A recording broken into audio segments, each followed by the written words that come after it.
Unified payment interface यानी UPI की बड़ी ट्रांजैक्शन पर शुल्क लगाने का रास्ता साफ हो गया है। लोकसभा में कराधान एवं अन्य विधियां संशोधन विधेयक 2026 पास हो गया है। इस बिल के पास होने से payment and settlement system act 2007 की धारा 10A में परिवर्तन किया गया है। ये वो धारा थी जिसके माध्यम से डिजिटल आदान प्रदान पर शुल्क लेने से रोका जाता था। नया बिल केंद्र सरकार को वह अधिकार प्रदान करता है जिसके तहत बैंकों और अन्य सेवा प्रदाताओं को यूपीआई और इलेक्ट्रॉनिक माध्यमों से होने वाले भुगतान पर शुल्क लगाने की अनुमति प्रदान की जाती है।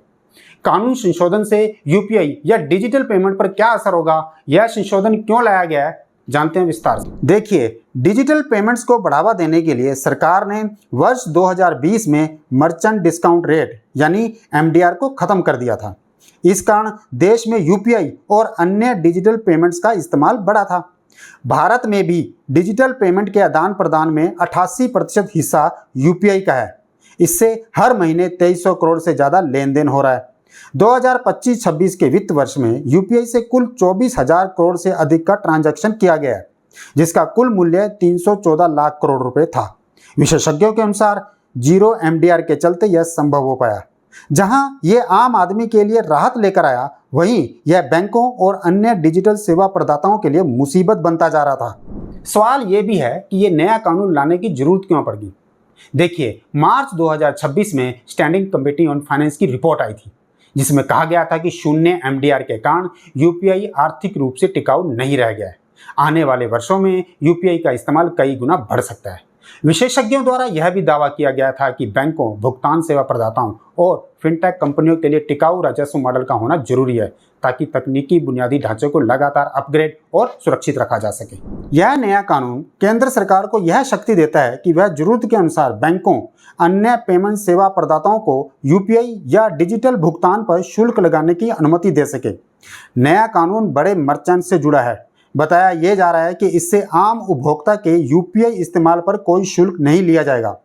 छोटे कारोबारियों और आम आदमी के लिए यूपीआई का इस्तेमाल फ्री रहेगा, जबकि बड़े मर्चेंट से कानूनी रूप से चार्ज वसूला जाएगा। डिजिटल पेमेंट कंपनियों के संगठन पेमेंट काउंसिल ऑफ इंडिया यानी पीसीआई ने यूपीआई में एमडीआर का समर्थन किया है और कहा है कि रियल टाइम पेमेंट सिस्टम को भरोसेमंद बनाए रखने के लिए लगातार निवेश जरूरी है।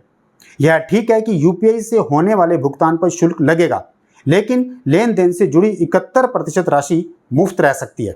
लोकसभा में कराधान एवं अन्य विधियां संशोधन विधेयक 2026 पास हो गया, लेकिन इसमें यह नहीं बताया गया कि यूपीआई या डिजिटल लेन देन से संबंधित कितनी रकम के बाद ट्रांजैक्शन पर शुल्क लगेगा। वित्त मंत्रालय का कहना है कि यह आरबीआई और national payments corporation of India यानी एनपीसीआई तय करेगा। एनपीसीआई बताएगा कि शुल्क कितना होगा और यह कितनी राशि पर लगेगा। मीडिया सूत्रों के अनुसार यूपीआई से 2000 से ज्यादा के भुगतान पर ही शुल्क लगेगा। यह चार्ज 0.2 से लेकर 0.3% तक हो सकता है। पर्सन टू पर्सन यानी P2P के बीच लेन देन पर कोई चार्ज नहीं लगेगा। पर्सन टू मर्चेंट या मर्चेंट टू मर्चेंट में होने वाले ट्रांजैक्शन पर चार्ज वसूला जा सकता है। नए बिल से आम आदमी, छोटे कारोबारियों में चिंता की लहर दौड़ गई और उन्हें लगने लगा कि प्रत्येक यूपीआई ट्रांजैक्शन पर चार्ज लगेगा।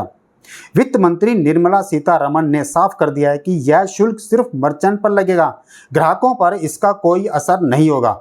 उन्होंने यह भी कहा कि यह शुल्क बैंक और फिनटेक कंपनियों को अपने डिजिटल इंफ्रास्ट्रक्चर को अधिक मजबूत बनाने में मदद करेगा। केंद्र सरकार ने भी कहा है कि आने वाले समय में बड़े व्यापारियों पर लेन देन पर मामूली एमडीआर लिया जाएगा। पेमेंट काउंसिल ऑफ इंडिया यानी पीसीआई ने भी कहा है कि ग्राहकों के लिए यूपीआई भुगतान मुफ्त रहेगा। किराना कारोबारियों समेत छोटे व्यापारियों से डिजिटल पेमेंट स्वीकार करने के लिए कोई शुल्क नहीं लिया जाएगा। दूसरी ओर राज्यसभा ने भी टैक्सेशन और अन्य कानून संशोधन विधेयक 2026 को मंजूरी दे दी है। उधर वित्त मंत्रालय ने संसदीय समिति को बताया है कि सरकारी खजाने पर बोझ कम करने के लिए एमडीआर को लेकर 2 विकल्पों पर विचार किया जा रहा है। एक है कि एक लिमिट से ज़्यादा ट्रांजैक्शन या मर्चेंट्स पर एमडीआर दोबारा लागू किया जाए। दूसरा है कि अगले कुछ वर्षों में सरकारी सहायता चरणबद्ध तरीके से घटाने के लिए एक टियर्ड इंसेंटिव ढांचा बनाया जाए। फ्री यूपीआई को लेकर सरकार अब अपना मूड बदल रही है। जीरो एमडीआर से यूपीआई की इनकम का स्ट्रक्चर खत्म हो गया है। आने वाले समय में यूपीआई के इस्तेमाल पर बड़े कारोबारियों पर शुल्क चाहे मामूली ही क्यों ना हो, लेकिन यह सच है कि फ्री यूपीआई के दिन अब लद गए हैं। देर सवेर आम आदमी को भी अपनी जेब ढीली करनी पड़ेगी और इसके लिए जितनी जल्दी हो सके मानसिक तैयारी कर लें, वही सबके लिए अच्छा रहेगा। आपको हमारी जानकारी कैसी लगी कमेंट करके जरूर बताएं और देखते रहें दैनिक ट्रिब्यून।